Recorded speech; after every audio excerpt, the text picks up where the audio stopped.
Եվրոպական հանձնաժողովի նախագահ Ուրսուլա ֆոն դեր Լայենը էսկալացիայի անհապաղ դադարեցման կոչի արել Միացյալ Նահանգների եւ Իսրայելի Իրանի հետ հակամարտության տարածումը Մերձավոր Արևելքում կանխելու համար։ My third point is the stability of the region is of the utmost importance. Եվ տարածաշրջանի կայունությունը չափազանց կարևոր է։ Միակ երկարաժամկետ լուծումը դիվանագիտական ճանապարհն է, իսկ դա նշանակում է Իրանի համար վստահելի անցում, միջուկային եւ բալիստիկ ծրագրի վերջնական դադարեցում ու տարածաշրջանն ապակայունացնող գործողությունների ավարտ։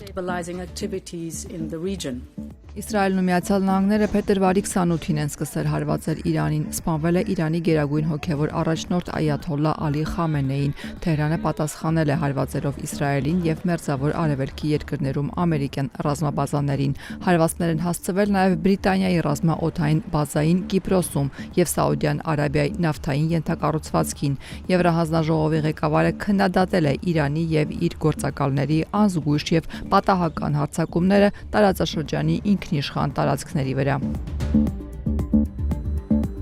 Ատոմային էներգիայի միջազգային գործակալությունը չունի որևէ ցուցում, որ Իսրայելի եւ Միացյալ Նահանգների հարվածները Իրանում վնասել կամ թիրախավորել են միջուկային օբյեկտներ, սակայն դեռևս չի կարողացել կապ հաստատել Իրանի միջուկային ոլորտի պատասխանատու մարմինների հետ։ Գործակալության կառավարիչների խորհրդին հայտնել է կազմակերպության ղեկավար Ռաֆայել Գրոսին։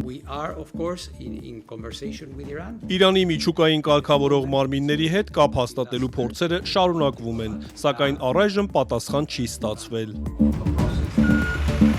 ՅՈՒՆԵՍԿՕ-ին խորապես մտահոգել է Մերձավոր Արևելքում շարունակվող ռազմական սրման ազդեցությամբ կրթական հաստատությունների աշակերտների եւ կրթության ոլորտի աշխատակիցների վրա հարձակումը։